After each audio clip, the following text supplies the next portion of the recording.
Welcome to the first lesson in the new unit, Radicals and Radical Equations. This is going to start off as a review from Foundations and Precalculus 10, and of course we'll do more things with them. So I'm just going to first show you the first screen here, which talks about the parts of a radical. You can just see that up there. You can see we have a coefficient, familiar with that word. The index, now in Foundations and Precalculus 10, I'm trying to think. Well, I think we went all the way up to an index of 5. We have our radicand and then our radical symbol. The difference in Precalc 20 is we get to put some variables in there. And then it's also important to understand the difference between a mixed and an entire. So mixed is a simplified radical where the numerical coefficient is something other than 1, and the entire radical is when you have a numerical coefficient of 1. And those two, root 32 and 4 root 2, are equivalent. So let's get started here. So I've got up there the list of perfect squares, perfect cubes, and perfect powers of 4, as well as their roots. So this is redo or kind of a review from Foundations and Precalculus 10.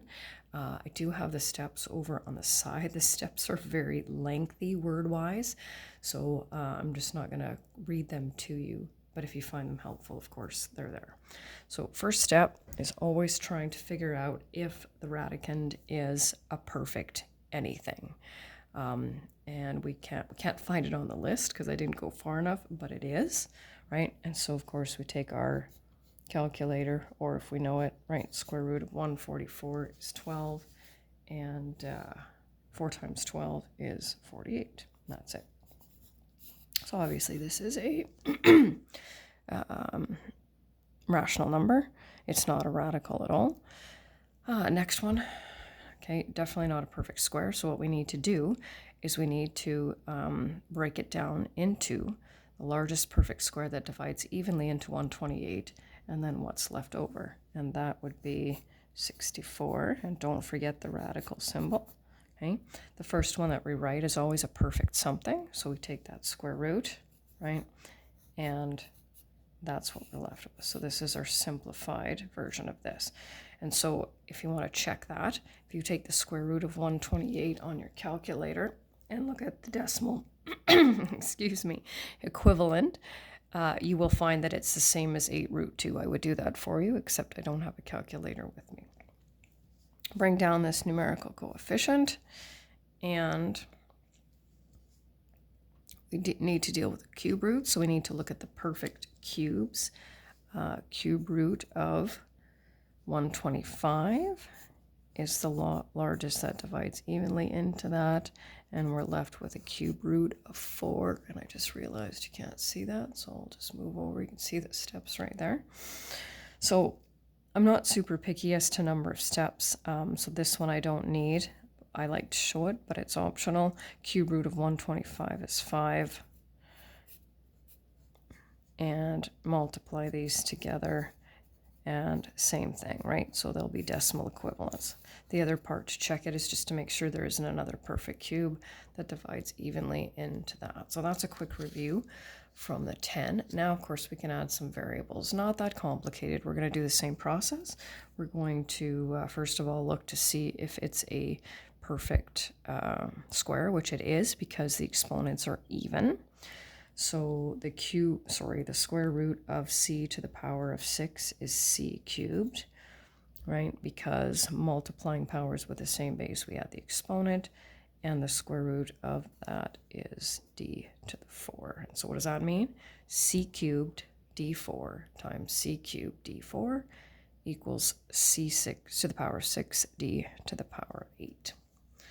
Okay, now we've got a cube root 1 over here. So what do we need to look for when we're dealing with cubes? Well, we need to look for multiples of 3. That's what's kind of nice about it.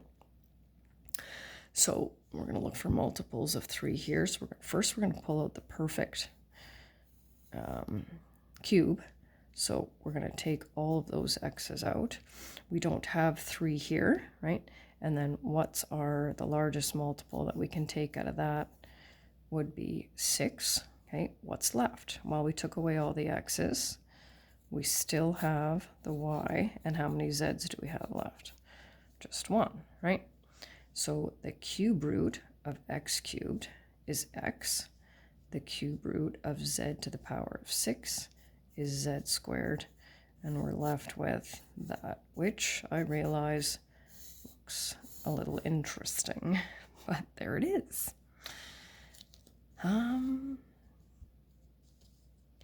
And don't worry, right for right now about this m is greater than or equal to 0. We'll talk about that.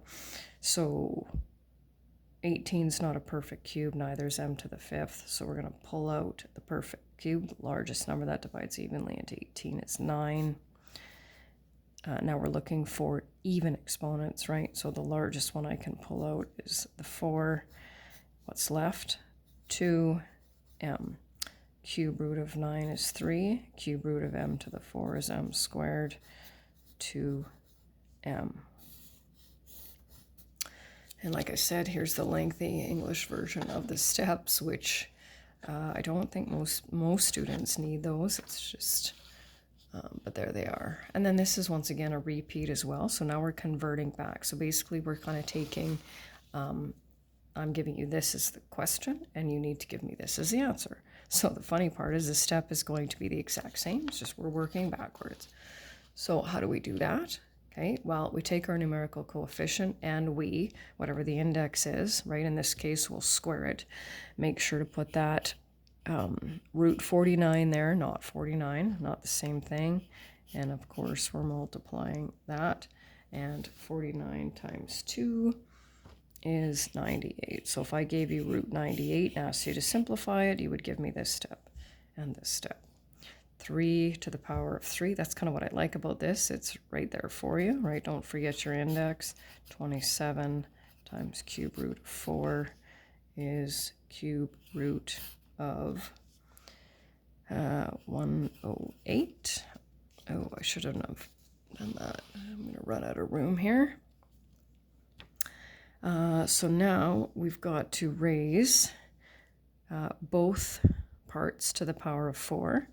So we've got 5 to the power of 4 is 625 x to the 4th times 4th root of 2x. And when we multiply all of those, we get 1,250 x to the 5th. Okay, and the steps are there, exactly what I said, right? But those are the steps. Pause if you need. And then actually it's not quite the last one, is putting them in order, writing them in order from least to greatest.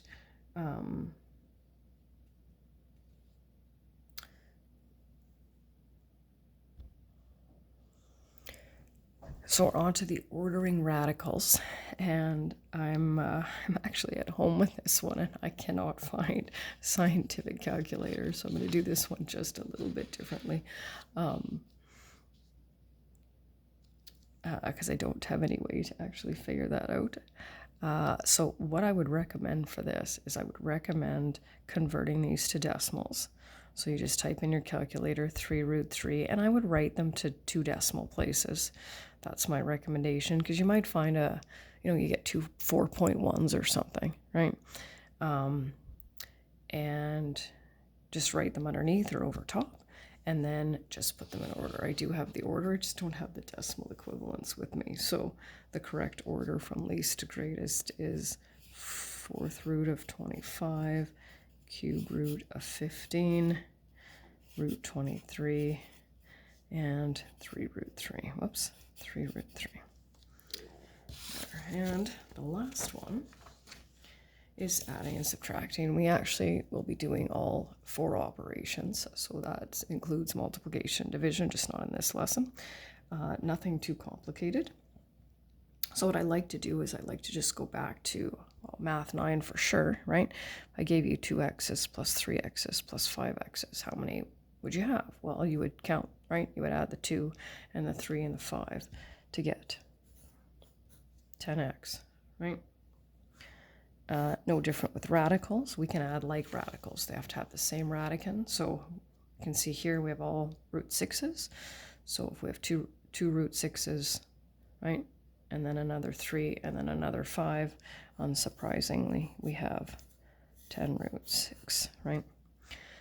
So, and that's what it says. It says once simplified, radicals can be added and subtracted if they have the same index and radicand. If they are the same, add or subtract the numerical coefficients and keep the radicand the same. So here we can add root 5s with root 5s. Order doesn't matter. I always try not to put a negative first. It just doesn't look good, but it's not wrong. And negative 11 root 7. Okay. Now, when you first get to this one, you might think, oh, well, nothing's the same, so I guess I'm good. Well, actually, we have to simplify it first. So this is where you can show me, you can choose the number of steps you want to show for that. So 6 root 9 root 2 minus 5 root 36 root 2. 6 times 3 root 2. And I'm showing all the steps here, but you can decide which ones you want to show as long as your steps are correct. I don't have a problem with that. 18 minus 30 is negative 12. And I can already see this one's going to be a little bit squished, but that's all right. So I'll do the same thing here. 4 cube root of 27 times the cube root of 4 plus, I'm just going to see if I can make sure it all fits over there. Let's see, 7 times the cube root of 8, cube root of 4, minus cube root of 125, oh, it's going to be tight, times cube root of 4. Okay, so 4 times 3 plus 7 times 2. Like I said, feel free to skip this step. Minus 5 cube root of 4, 12 cube root of 4, plus 14 cube root of 4 minus 12 plus 14 is 26, minus 5 is 21. Now, your calculator should be able to handle typing in this whole expression, getting a decimal equivalent, and then getting a decimal equivalent to that as well, just to be able to check your answer. But that's the end.